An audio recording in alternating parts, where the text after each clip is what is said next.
has a huge impact on the human population. It affects people throughout the tropical world. This is a devastating disease. And while there are treatments to it, diagnosis is difficult. There isn't adequate means for diagnosis, and treatment is not universally available. So people are dying. It's impacting livelihoods throughout the world. This is one of our most important public health crises of our time, really, is malaria. In the case of malaria, there was some interesting information that was out there that there was a parasite, just like the major human malaria parasite, falciparum, Plasmodium falciparum, that was in chimpanzees, but there was only one example of this, and so people weren't really able to say too much about the relationship of this parasite called Plasmodium reichenauii and the human malaria parasite, which was the most deadly one, Plasmodium falciparum. And so basically what we did, along with colleagues at the Robert Koch Institute and at University of Massachusetts Amherst, is we went out and we actually looked in chimpanzees, and we tried to find evidence of this parasite. And we were surprised that whether it was in Cote d'Ivoire or in Cameroon, we were actually able to find chimpanzees that were infected with this parasite. For me, the real aha moment was recognizing, wow, these parasites are out there in chimpanzees. One of the things I started to convince myself of was that perhaps, because I assumed people would be out there looking for these things. So if they hadn't found them, I figured they must be very rare. And the answer was really people just were not out there looking for them. And I think that was one of the sort of aha moments for me. But the other thing to point out is that this kind of science is hugely collaborative. So the number of aha moments and sort of eureka moments in the science, there was a bunch of them. So there was that one. There was also the work in Dr. Steve Rich's lab at University of Massachusetts Amherst, where he actually saw sequence from these sorts of things and put them together and realized, lo and behold, all of the diversity of humanity is held within the sort of broader diversity of these parasites in chimpanzees. And that really was like, we sat down at a table and looked at this data, and we were like, you know what, there's no way to interpret this other than really being the movement of a chimpanzee parasite into humans. And, of course, we sort of looked at each other and it was a pretty incredible moment.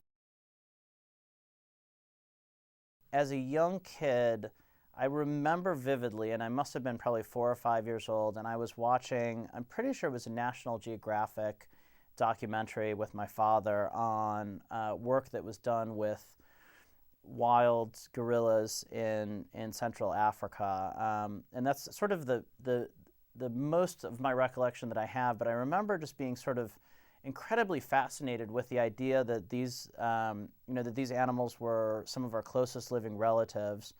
And I think that was, at least for me, the first sort of sense I had at the sort of wonder that we have the potential to have with scientific inquiry to change the way that we think about the world and to grasp insights that sort of afterwards appear somewhat obvious, but beforehand are really quite opaque, and basically how that information can change the way that we think about ourselves and ultimately empower us.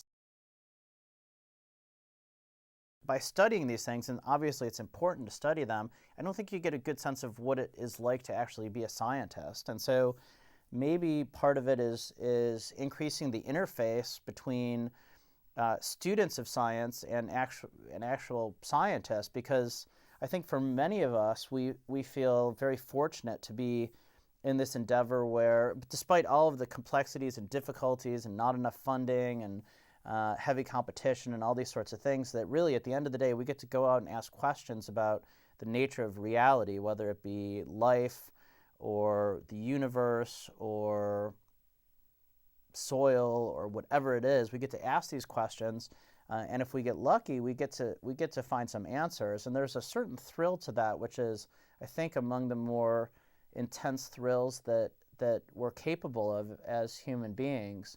And I think that all of that sort of the thrilling, exciting element of it is somehow missing. Actually exposing students to real science might radically change the courses of their careers and increase the number of people that are out there trying to do science.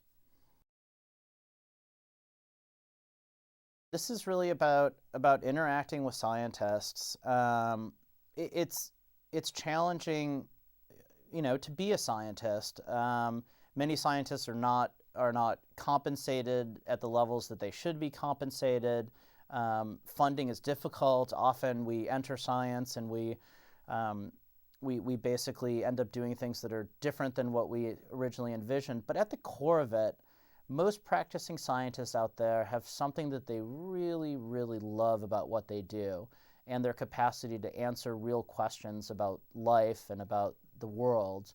And I think sort of exposure to that excitement and an understanding of sort of what it means to be a scientist and some of the sort of great elements about it might very well change the way that that people think about science and increase the number of people that would go into science.